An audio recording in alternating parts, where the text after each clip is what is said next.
Kay lamig ng simoy ng hangin, tapos babiyahe ka, wala naman booking. Lamig, alas stress. Woo! After 1 hour, pinasukan tayo pabili. Pero malapit lang yung drop. 116 pesos, wala pang 1 km. Nandito na ako sa drop off.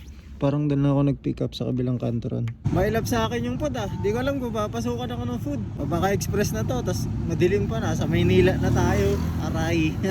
Ito express dala natin pero 58 pesos lang. Malapit lang to sigurado. Kasi barangay parang lang eh.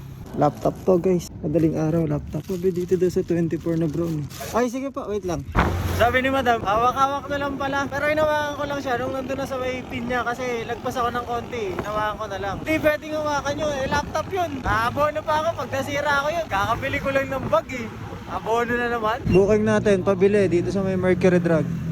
Nakabili na rin tayo ng gamot. Hatid na natin to. Hello ma'am. Kuya, dapat kaya tumawag ka sa... Pinansin ko na nga yan eh. Ma'am, marami po akong chat sa inyo eh. Ayaw ko kasi ng buskupan. Ay marami po akong chat sa inyo ma'am eh. Oo, dapat na tinawagan mo ako kasi hindi ko nakikita yung phone ko eh. Ngayon na, andyan ka na tsaka ka lang tatawag. Dapat pag ganyan, kuya, ang proper natin kapag ganyan na hindi mo alam yung gamot at hindi nagko-confirm yung kausap mo, tinatawagan mo muna. Medyo nag-clear yung mind ko ngayon habang wala ako sa sitwasyon. Nandito ako ngayon sa Ayala. Advanced future na to, future time. Bigyan lang ako ng konting feedback. Ang nakalagay kasi dun sa note niya is kung ano yung recommend ng pharmacist. So binili ko kung ano yung sinabi ng pharmacist over the counter, which is yung mura. Pero hindi nagmamatter kung mura or mahal yung gamot kasi wala siyang binigay na kahit ano, estimated value lang. Pagdating dun, hindi niya pala gusto yung ganung gamot. Marami akong text sa kanya at ang sabi niya, hindi niya daw makita yung cellphone niya kaya hindi ma-chat or hindi niya mabasa yung chat. At ibig sabihin pala, ako yung savior niya kung bakit niya nakita yung cellphone niya ulit. Ang savior. Kaya ayoko nang hindi akma yung buskupan. Nakalagay lang dun kasi ma'am over the counter, itanong sa ano eh. Hindi na ma-cancel kasi yan kung hindi tama yung gamot na bibilin mo. Walang tama or maling gamot based dun sa note niya. Papaalala ko lang, walang tama or mali. Kasi question mark yung nilagay niya dun.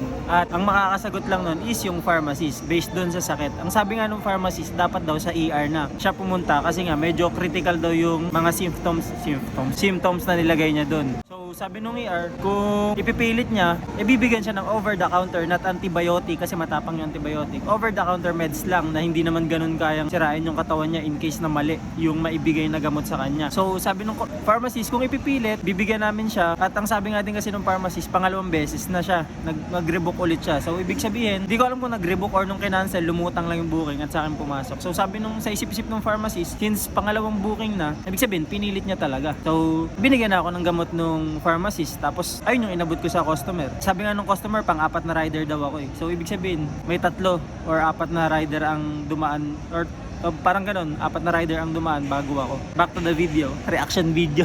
Paano po kaya ang gagawin natin yan ma'am? Booking yan eh, dapat kinakancel nyo ma'am pagka hindi na po kayo, 4 na rider na po pala yung nagano sa inyo, dapat kinancel nyo na para hindi siya papasok sa iba. Nakaano sa'yo eh, pero yung tatlong nauna sa'yo, dapat yan ma'am, kinancel nyo na 3. sila. Kasi sa akin ma'am, nakalagay dun over the counter. Tinanong ko sa pharmacist over the counter, ito po yung may recommend. Ay, pinatayan ako. Tapos doon naman tayo sa may side ng pag-cancel. 4 na rider na pala yung nakausap ni madam. Pero hindi niya pa rin kinancel para hindi or para wala ng transaction. Mabura na siya sa history ni Grab or mawala ng kung makancel ng rider, hindi na papasok sa iba at may deliver ulit doon, sabay sayang na naman. So kung pang-4 na rider ako, bakit hindi ko na lang kinancel ako rider? Pwede mo na lang kinancel. Magkakaroon po kasi ng affection.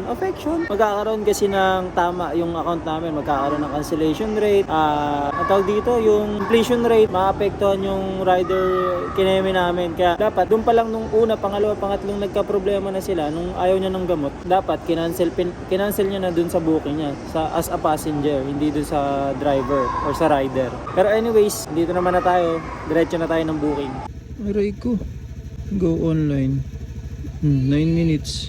Ba naman to? Nagbigay naman siya ng 150 para lang sa abala. Eh kaso 300 plus yung total eh. Abono pa ako ng halos 150 plus din. Uwi muna tayo. Magpa-relax muna tayo. Balik tayo after 1 hour. Pahinga lang din.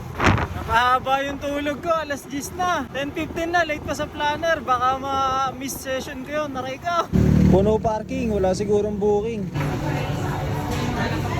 Naalala mo yung kagahapon, yung 00428 sa Jollibee umaga. Dating na alas 8 ng gabi, tinatawagan ako ni Crystal, nangihingi ng info nun. Sabi ko, bakit? Sabi niya, kahit number lang, baka meron ka. Details ng customer, Oo, nangihingi ng fiscal. Oo, sabi ko, wala na yung number sa akin. No, kanina pa ba Baka natay na ako sa bridge. Sabi. Dalawang manok. Isang oras na wala pa rin booking. Starbucks muna ako. Ubus ko na yung kape oh. Wala pa rin booking oh. Sagasa ka, huwag ka nang bumalik dito. Diyan muna kayong dalawang mga naka-always on yung express. Yabang mo, yabang mo. Wala, tapos na yung planner. Di man lang pumasok kahit isa. Kain na lang tayo. Humabol, triple book. Pinabansi pa tayo ng 200 pesos bago matapos yung planner. Wow po, grab po. First delivery, done na tayo. Yup. Second delivery done. Punta na tayo sa third. Ganito pala dito na. Dito to sa amin sa may Fortune, ayun, sa may Caltex, sa Dunkin. Ayun. May court pala rito. Deliver kasi tayo dito mga boss. Yan, solid santan. Ganda. Third booking. Done. 196 pala. Malsa muna tayo, pahinga muna. Tapos balik ulit tayo alas 5 ng hapon. Eto na naman tayo. Uy, dahan-dahan lang. Baka makalimang butas ka kaagad yan. Tabang mo. Mayabang ka kasi. Nagma-machine shop ka na, bumabiyahe ka pa. Mayabang mo, dyan yung grasa. Doon ka na sa machine shop. Number 1, OJ Perizal. Nakatapos na ako magpupo eh. Wala pa rin booking na pumasok. Sa labas ako tatambay. Success ang pupo. Umalis na naman po tayo ng Ayala nang walang booking. Ikot tayo, ikot. Mercury tayo, grab pabili. 1K ang total nito, tapos 119 yung pamasahe. Balian yung total ng nabili natin, tapos pera ni madam, tapos sukli niya. May tip tayo na 3 pesos. Yan. Complete. Yan, 119 ang kinita natin para sa 1km. Pabili. Ako na lang natitira sa parking.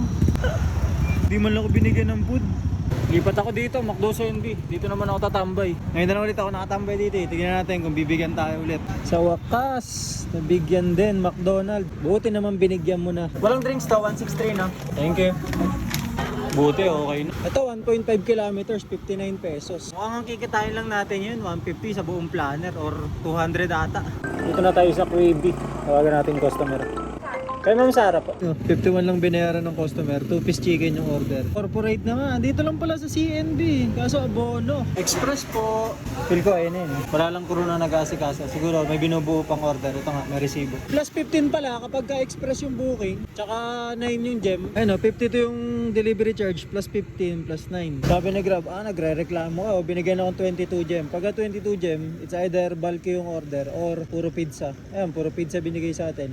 3, tapos 5 pizza. 2 SNR na malaki, tapos dito na ordinary sa pizzaderia. Sabi niya, naghahanap ka ng booking bigay ko sa'yo yan. Talag tayo dyan buhay. Kwarta rin yan, kwarta. Okay na, kompleto na. First booking. Tapos, doon na tayo sa pangalawa. Medyo malapit lang, mga 4 na kanto. Second drop natin mga tol, nandito na tayo sa may tindahan, sa may sinabi ng customer sa note. Drop na natin! Magkano ang kinita? 142 plus 22. Sheesh!